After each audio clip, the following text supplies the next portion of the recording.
Bismillahirrahmanirrahim. Assalamualaikum warahmatullahi wabarakatuh.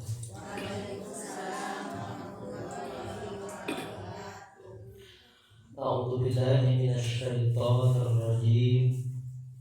Bismillahirrahmanirrahim. Alhamdulillahi rabbil alamin.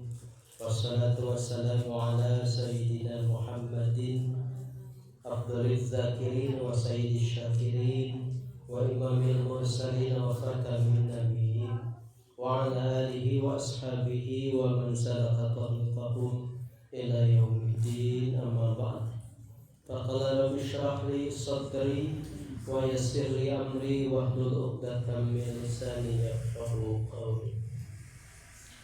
Wa qala Allah ta'ala fil Qur'anil Karim wa huwa asdaqul qailin. A'udzu billahi minasy syaithanir rajim. Bismillahirrahmanirrahim. Laha sab'atu abwabin likulli babin minhum juz'un maqsum. Shadaqallahul azim. Wallahu a'lam bimuradih. Allahumma arhamna bil Qur'an. Puji syukur kita panjatkan kehadiran Allah Subhanahu wa ta'ala yang telah memberikan kita nikmat iman dalam hati sanubari kita, juga telah memberikan nikmat Islam dalam amaliyah perbuatan kita yang sesuai dengan syariat-syariat Allah Subhanahu wa ta'ala. Telah memberikan kita nikmat hidayah dan taufik sehingga senantiasa diberikan keinginan untuk meningkatkan amaliyah kita semakin bertambah baik dan bertambah baik. Kita juga bersyukur dengan nikmat di pagi hari ini. Alhamdulillah, Allah masih berikan kita usia sampai detik saat ini, karena boleh jadi saudara kita di tempat yang lain sudah tidak mendapat kesempatan usia dan waktu dari Allah Subhanahu wa ta'ala. Kita syukuri nikmat ini, nikmat usia dan waktu ini untuk melaksanakan salah satu ketaatan kita kepada Allah, yakni talabul ilmi. Mudah-mudahan senantiasa kita berdoa kepada Allah dengan kelemahan kita, kealfaan kita, kekurang ibadahan kita, kekurang amal solihan kita, dan lain-lain kekurangan yang kita miliki. Mudah-mudahan amal talabul ilmi ini adalah salah satu amal yang akan memudahkan kita langkah kita menuju surga Allah Subhanahu wa ta'ala. Amin ya Allah ya rabbal alamin.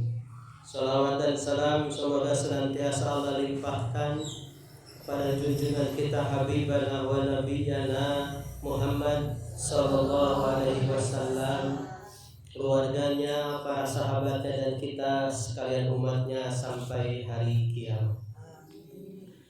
Yang saya hormati para sepuh, para ibu jamaah pengajian, majlis taklim at-tadhkirah yang dirahmati Allah Subhanahu wa ta'ala. Mudah-mudahan kita senantiasa mendapat kemuliaan dari Allah Subhanahu wa ta'ala. Karena derajat tertinggi kita di hadapan Allah Subhanahu wa ta'ala adalah ketika kita dimuliakan oleh Allah Subhanahu wa ta'ala. Karena orang yang dimuliakan oleh Allah Subhanahu wa ta'ala pasti adalah orang yang bertakwa. Inna akramakum indallahi atqakum. Orang yang paling mulia di antara kita adalah orang yang bertakwa kepada Allah Subhanahu wa ta'ala. Baik, kita awali seperti biasa pagi hari ini. Kita awali dengan berzikir Asmaul Husna, menyebut nama Allah, memanggil nama Allah. Mudah-mudahan dalam berbagai aneka ragam kehidupan kita yang kita alami, Allah senantiasa mendampingi kita dengan asma-asmanya. A'udzu billahi minasyaitonir rajim. Bismillahirrahmanirrahim. Ya Allah, ya Rahman, ya Rahim, ya Malik, ya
ya kabir ya hafid ya muqit ya hasib ya jalil ya karim ya raqib ya mujib ya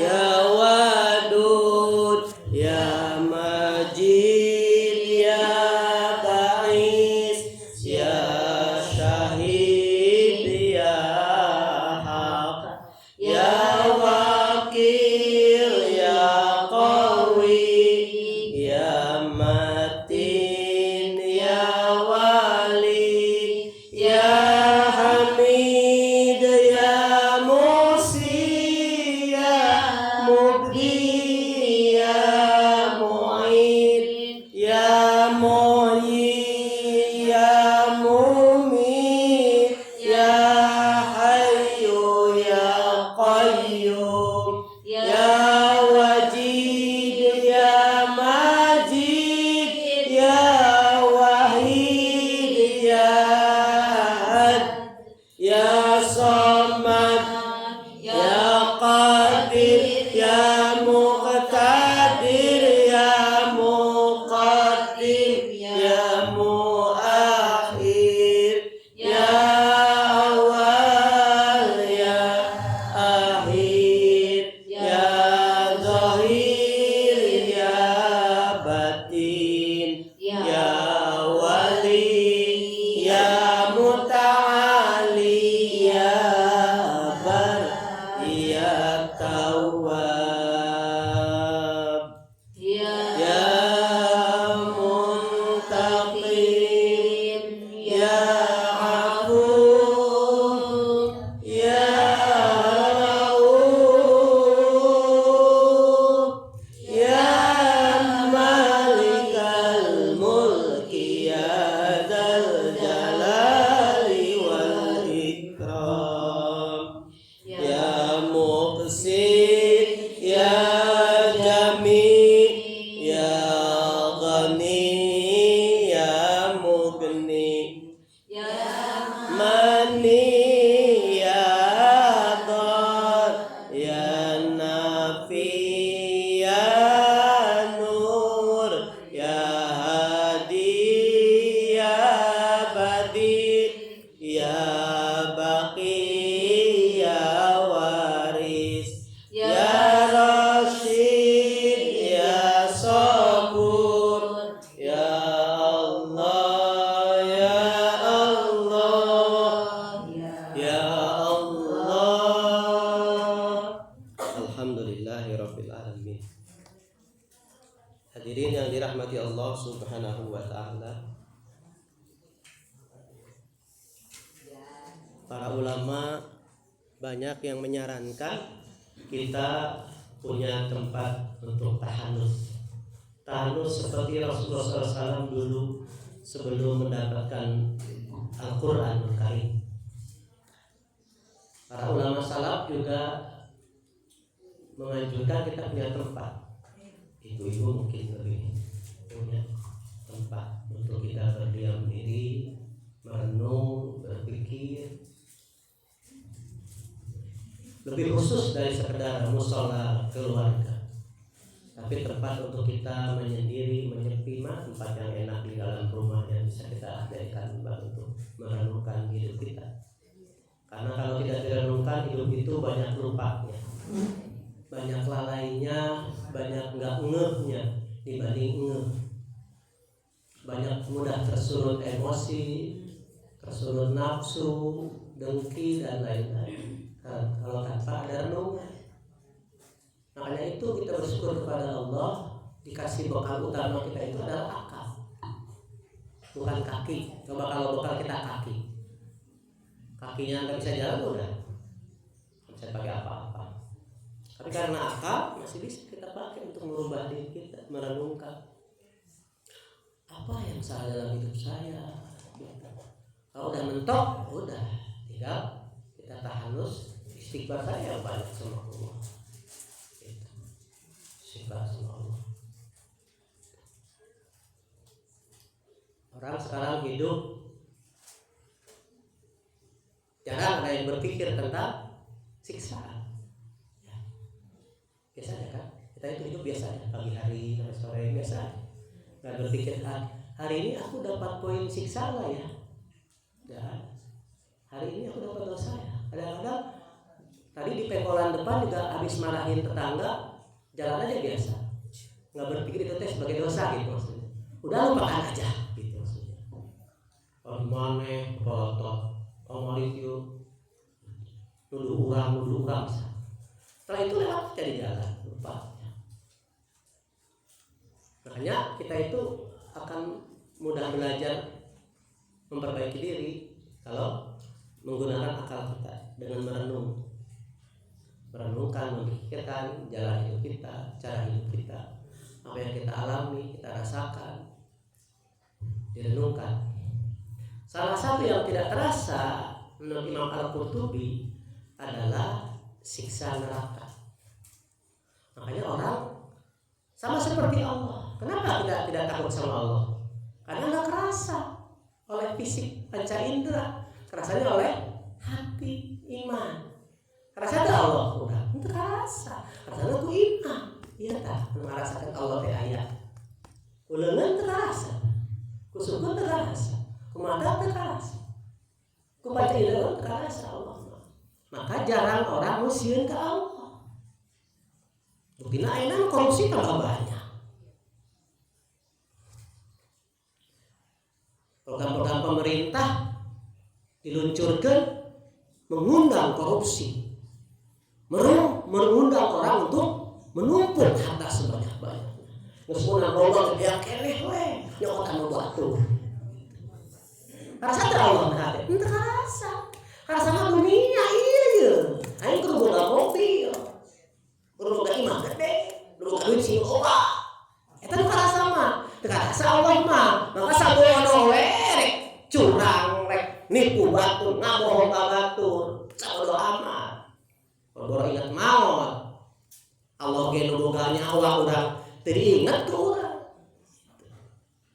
Karena Al-Qurtubi rahimahullah taala ketika nyebutkan di awal mukadamah kitabna kunaon eta loba jelema nu kakina ngalengkah ka kuburan, kakina ngalengkah kanu kamawotan, leungeunna ieu ngagotong keranda, matana ningali kain kapan, matana ningali kana lubang lahat, balik tidinya mah perubahan hirupna.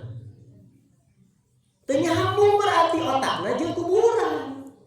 Teu nyambung. Nah sebenarnya Qurtubi. Karena mereka yang hadir dalam kematian dalam prosesi A sampai Z hadir dengan semua anggota tubuhnya tapi tidak hadir dengan hatinya. Bahkan ada orang perebut upah di kuburan. Upah macul. Terus macul dibayar.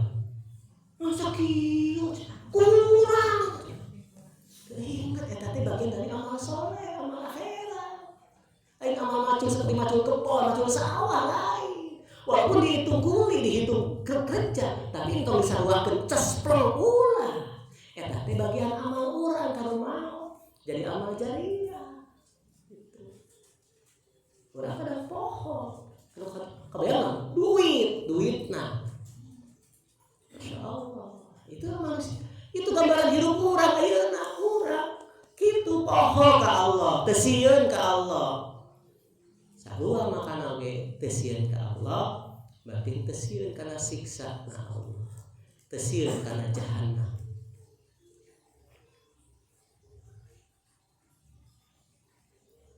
Makanya orang sok nuntut keadilan seadil-adilna di dunia.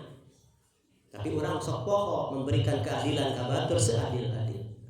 Subjektif ka diri sorangan tapi ka batur henteu. Tah ieu nu dilerungkeun. Makana Imam Al-Qurtubi mepelingan ka urang dina narasi-narasi emas dina kitabna ieu ngageuingkeun ka urang. Si abdi maras kageuingkeun pinuh kaalpaan banyak rahasia hirup anu teu kontal ku akal urang. Urang lamun anu nyiptakeun urang lain Allah mah gitu hayang protes ka Allah. Tapi tapi banyak yang tidak kejangkau akal kurang. Banyak yang tidak, kita sudah sandarkan saja kepada Allah Subhanahu wa taala. Seperti kaya miskin, kalain kahayang urang, lain. Kahayang Allah. Dalam Al-Qur'an dijelaskan. Maka miskin kaya teh kaya Allah. Jadi lamun jelema takdirna kaya bakal beunghar, kumaha we carana? Walaupun masalahun ngagesekeun batak posisi iman bakal beunghar. Namun takdirna beunghar. Tapi lamun jelema takdirna biasa, sederhana, satakar ketok usaha moal beunghar. Bakal mutar gitu. Yang nu salah lain beunghar miskinna. Entah dihisab karena miskin karena beunghar. Sikap orang ketika beunghar eta nu dihisab. Sikap orang ketika miskin, sikapna. Kadang-kadang si A miskin teu sabar, si B mah miskin sabar, padahal beda sarua sama-sama miskin, tapi ieu mah sabar itu mah henteu gitu. Makanya lain miskin salah, sikapna salah. Beunghar, si A beunghar sabar, si B beunghar teu sabar, pelit, jahat, tamak, rakus tumpuk di manehanana. Padahal geus beunghar. Gitu. Nah, eta perlu renungan hidup urang. Urang budak-budakna, maksudna di dunia kesenangan. Udah kesenangan, kebanggaan sementara saja. Gitu. Salah satu penghancur rasa eta, rasa lupa itu adalah kematian. Salah satu yang menyambungkan ke arah kematian adalah jahanam. Adalah jahanam. Adalah jahanam teh isyarat urang. Mun urang maot kumaha? Mun urang maot isukan kumaha? Nauzubillah urang diasukeun ku Allah ka neraka jahanam. Tah, eta kudu muringkak bulu punduk urang. Lamun teu muringkak bulu punduk asieun dina hate urang ngageter hate urang, berarti memang perlu terus disupport hate urang. Imam Al-Qurtubi dalam bahasan sekarang bahas tentang Quran surat Al-Hijr. Nanti cek di rumah Al-Hijr ayat 44. A'udzubillahi minasyaitonirrajim. Bismillahirrahmanirrahim. Laha sab'atu abwab likulli babim minhum juz'um maqsum. Laha neraka sab'atu abwab memiliki 7 pintu. Neraka memiliki 7 pintu. Likulli bab setiap pintu, 7 pintu setiap pintu minhum juz'um maqsum dibagi-bagi. Ada 7 pintu neraka itu dibagi-bagi. Setiap pintu dibagi dari permaksiat, perdosa, dosa naon. Imam Al-Qurtubi ngagambarkan salah satu contohnya. Ka'ab Ubay bin Ka'ab memperkuat dengan hadisna ayat tadi. Di jahannam sab'atu abwabin, untuk neraka jahanam nu dimaksud neraka dina ieu ayat teh nah eta neraka jahanam. Neraka paling tinggi dari susunan-susunan neraka. Neraka yang diperuntukkan untuk orang yang beriman pendosa. Kemarin udah kita bahas. Paling tinggi. Nah, neraka jahanam teh nu paling tinggi kan kemarin udah. Yang paling bawah neraka hawiyah. Paling tinggi, paling bawah. Asyadduhuma ghamman. Neraka jahanam dibagi 7 tingkat. Neraka jahanam teh asyadduhuma ghamman. Yang paling membuat orang bingung ketika masuk, membuat orang susah ketika masuk, waharon dan sangat panas, wa antanuharihan, dan yang paling tidak sedap aromanya. Itu. Nauzubillahi min dzalik. Wa an nauzubillah ya, wa antanuha rihan lizina. Nauzubillah. Yang paling bau busuk perempuan pezina di dunia, bau busuknya Salah satunya ada di neraka jahanam, tingkatan-tingkatan itu. Alladzina irtakabu ba'dal ilmi. Salah satunya adalah yang akan masuk dalam tingkatan-tingkatan neraka jahanam itu orang yang irtakabu ba'dal ilmi. Orang yang tahu dosa besar tapi tetap melakukan. Nah, maksudnya minta Allah minta perlindungan sama Allah supaya kita tidak melakukan dosa besar. Allahumma inna na'udzubika minal kabair. Ya Allah, lindungilah aku dari dosa-dosa besar. Ba'dal ilmi, setelah tahu.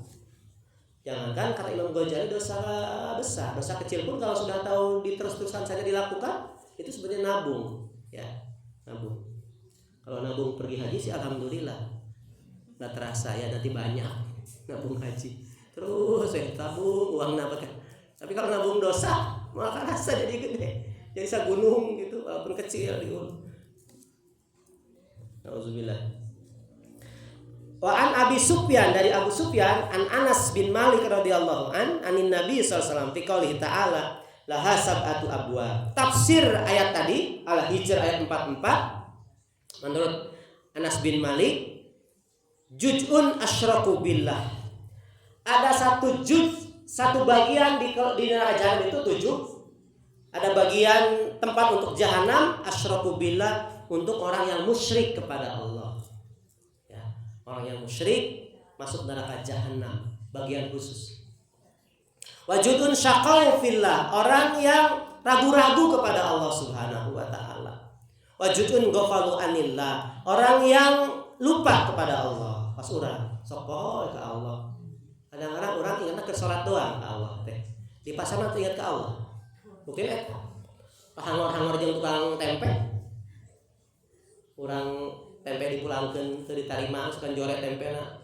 Urang ngambek-ambekan ka tukang tempe, tempena ngambek, urang malas deui. Sarwana, urang poho. Kadang-kadang urang poho ingat ke Allah teh keur salat, keur zikir ya. Keur di warung kadang-kadang poho ka Allah. Hatinya henteu nutup pintu-pintu maksiat, nutup pintu-pintu amarah gitu, henteu urang. Padahal setan teh justru gencarna keur kitu tah. Bukuh bersolatna urang. Mudah-mudahan itu lebih terkendali setan ketika orang sholat. Tapi yang tidak terkendali mah di luar waktu eta. Justru kudu lebih ingat ke Allah Subhanahu wa taala. Wajudun asaru 'ala Allah. Wajudun asaru syahwatahum 'ala Allah. Orang yang suka mengikuti hawa nafsu masuk ke neraka jahanam. Wajudun syafal ghaizahum bi ghadabillah, orang yang suka melampiaskan emosinya dengan sesuatu yang dibenci oleh Allah Subhanahu wa taala. Wajudun sayyaru rabbatahum bihattihim anillah, orang yang menjadikan dirinya lepas dari Allah, seolah-olah tidak ada takdir dari Allah Subhanahu wa taala. Oh ya, seperti orang pengkar. Ima orang usaha, orang tidak ngerti, tinggal orang berjuang ya. Bahkan orang teh miskin, ayo orang menang orang ieu. Poho eta teh. Pas ngeueuh pada sareng bergerak sorangan leungeunna, sukuna. Poho ka Allah Subhanahu wa taala. Nauzubillah min dzalik. Orang kalau merasa sukses gitu tak. Yang diceritakannya adalah untungnya negeri urang alhamdulillah ya, didampingi ku kiai. Pembukaannya kan luar biasa. Dengan rahmat Allah yang maha, ya kan? Pembukaan undang-undang dengan rahmat Allah, bukan dengan kekuatan bangsa kita, bukan. Dengan rahmat Allah kemerdekaan itu diraih. Karena yang buat pembukaan itu dampingi oleh para ulama, kiai, habib, tokoh-tokoh besar. Kita melupakan rahmat Allah Subhanahu wa taala. Jangan lupa apapun yang kita miliki, semuanya ada dalam genggaman Allah Subhanahu wa taala. Wajudun atau 'ala Allah, dan satu bagian yang maksiat kepada Allah Subhanahu wa taala. Ini ada cerita yang sangat menggetarkan ya, ketika saya baca. Sangat menggetarkan sekali. Luar biasa ini. Ini ada dari Bilal bin Rabah muazzin Nabi. Beliau meriwayatkan sebuah hadis, Karena Nabi SAW yusalli fil masjidil Madinah.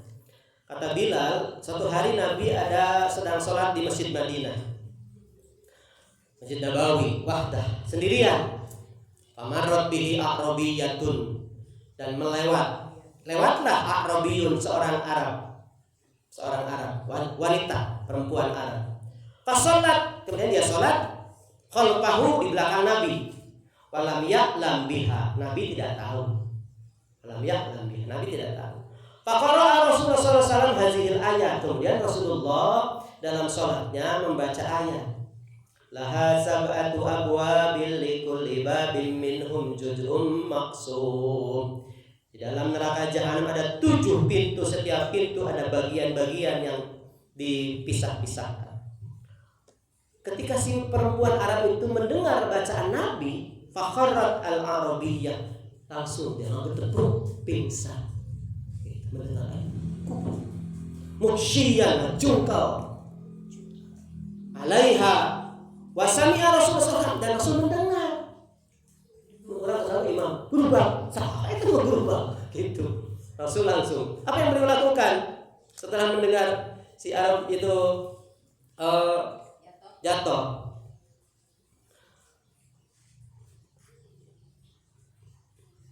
Wajabatha pansorofa, terkejut Rasul, kemudian lalu bergerak dan membatalkan sholatnya. Wansorofa, batalin sholatnya. Wada'a bima'in, dan memanggil sahabatnya, kemudian mencari sahabat dan ada dipanggil. Wada'a bima'in, minta dibawakan air. Fasobba ala wajisa, dibanjurkan, cipratkan ke wajah si perempuan Arab yang pingsan itu. Hatta afaqat, sehingga dia sadar, wajah rasat dan duduk kembali. Faqala Nabi, dan Nabi bertanya kepada si perempuan Arab itu, ya hazihi malaki, hei perempuan, kamu kenapa tadi? Itu maksudnya kalau di bahasa Indonesia kan. Faqala, berkata si perempuan itu, hada syai'un min kitabillah aw syai'un min tilqa'i nafsi. Yang kamu baca itu ya Rasul, itu bacaan dari Al-Quran apa dari ucapan lisanmu saja? Faqala ya Arabiyya, hai perempuan Arab, bal huwa min kitabillahil munazzal.